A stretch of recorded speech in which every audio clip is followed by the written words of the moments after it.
back to Afternoon Live. All right, time to get into a serious question. Do you snoop or spy on your partner?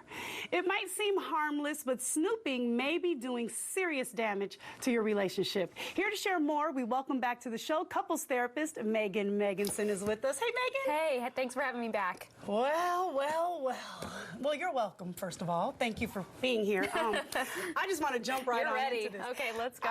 This whole snooping and spying business. Yes. In your private practice, what do couples share with you around this? Yes. I'm really interested in this. So the first thing that they share is that snooping is always a topic they fight about, right? There's rarely a couple who talks about snooping and they feel great about the snooping that they're doing on each other. So there's a lot of snooping. With the age of technology, it's really easy to snoop, and there's a lot to snoop on. Right. We have phones, we have tablets, we have, 3 different email accounts, Facebook, Instagram. All these social media. Right. There are so many places you can snoop, and it's never a good idea. So it isn't? Not ever? Okay, now wait. Can I challenge you a little bit on this? You can, sure. Okay, so what about the situation, I'm not saying this happened to me, but it did. All okay, right. Yes, I am going to just go ahead and say it. So I had a boyfriend who had me thinking that I was crazy with my intuition. I felt like there was some sneakiness, foolishness going on behind my back with someone else. And he constantly, of course, denied it, made me feel like I was, just being crazy. Yeah. Well, back in the day when you used to have to punch in the codes for your voicemail. Yeah, I don't remember exactly how I did it, but somehow I hit like a redial something and I got into his voicemail. And I heard exactly what I had suspected. Right. Which was basically confirmation that I'm not crazy. I knew something was going on. Now I know for sure, and now I can kick you to the curb. Yeah. And that's what happened. Well, I'm so sorry that happened to you, first of all. Oh, thank you, Megan. I believe you. Welcome. You're so sincere. It is always an incredibly painful experience when our fears are confirmed.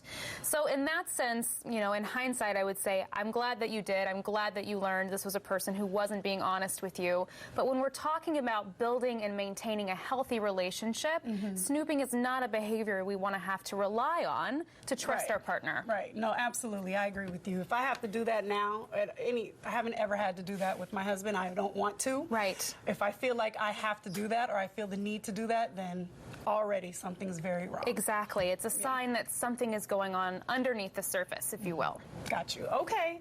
So, in hindsight, it wasn't so bad, but let's talk about some of the harm that snooping can do. Right. Well, I want to start by encouraging all couples to have an open and transparent conversation about snooping. If this is happening in your relationship, if it's something that you're arguing about, that means that you need to have a better conversation about how to build trust in your relationship.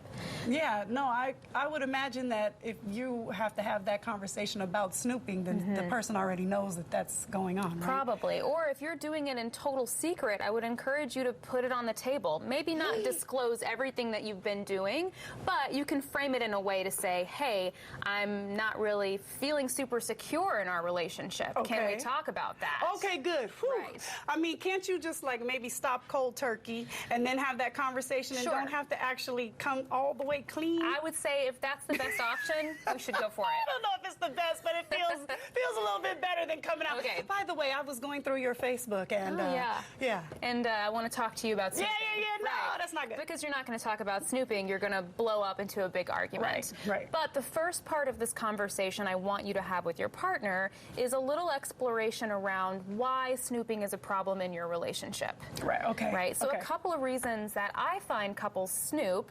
One is exactly what you were saying. There is sort of an intuition that someone isn't being honest, or there was a past transgression, either emotional or sexual, in the relationship that's made it really hard to trust your partner. Oh, okay. So you're snooping. You're kind of, you're looking for evidence to confirm your fear. Great. Another reason is it might be that your partner's never done anything to you or never given you any reason not to trust them, but because you had that boyfriend 10 years ago who cheated on you, or because because you grew up in a family that wasn't reliable or wasn't trustworthy, you really struggle to feel sincerely connected and safe in this relationship. Gotcha. So you're snooping. Again, snooping is a fear-based behavior. So when we're snooping, we're looking for something to confirm our fear that we're not safe in this relationship. Now, is it always a fear-based response? Because what if you're just nosy? Yes. So there's a third reason people snoop that has nothing to do with trust whatsoever. This is just has to do with privacy and our values around, is it okay to look at each other's phone? Do we need to have each other's passwords? Some people grow up in families where privacy isn't really that important. Right. And it's okay to be nosy. It's okay to be like, who are you texting? You know, and grab the phone and read the messages. But for some people, that is absolutely not okay. And it's a real violation of a personal boundary. Yeah. So the first thing you need to do, if this is a problem in your relationship, is to get clear on why it's happening. I see. No, yeah, there are some people who are just, I think, just baseline nosy people. Just can't mind their own business, just has to be involved in every little thing and have to know every little thing. Yeah. And yeah, for me, that's not going to work. Yeah, it's not going to work. Well, you're bringing up an important part of this conversation, which is understanding the difference between privacy and secrecy. Oh, right. Oh, no, that's big. Yeah, it's huge. So when you think about something that's private, it kind of makes me feel empowered. Right? Like, this is private. This belongs to me, and I can say clearly and with full transparency, you know, my email is a private place, and you're not allowed to look at my inbox. Right. Secrecy gives me a bad feeling inside. Right? Yeah. Secrecy is all about not being honest. It's about being deceptive, not telling your partner the truth. Right. And anytime we're doing something that's secretive, you're doing something that's harmful to the relationship. Got it. No, that makes total sense. I get it. That feeling in the pit of your stomach when you know you're trying not to be found out, as opposed to just keeping something just for you. Exactly. But where most couples go wrong is that they don't have clear conversations. They don't set boundaries around what's private. Right. Right? Everyone deserves privacy. So couples need to be having conversations about what the boundaries are in their relationship. Early, right? Like not later in the game. I would say if you're already later into the game, do it now. It's totally okay. But the earlier you can do it, the more conflict you're going to avoid. Just real quick, just tell me how that conversation would go. Just how could we do that? So let's say, you know, by the way, I'm a really private person on certain things.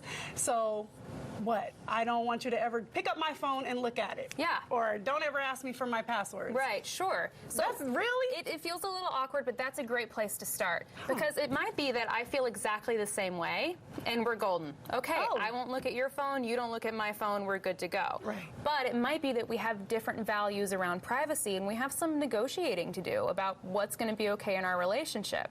So if you were to say that to me and I wasn't okay with that, I would have to say, you know, in order to feel safe in this relationship, I need to know that we can have each other's passwords, and that's okay. Or I can look at your phone, and that's okay.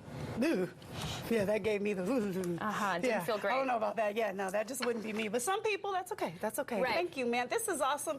You are always so enlightening. I'm so glad. I really appreciate having you here. So now we know the deal on the snooping. For more tips on this topic, you can, of course, check out Megan's blog, which we will have a link to from our website at KATU.com.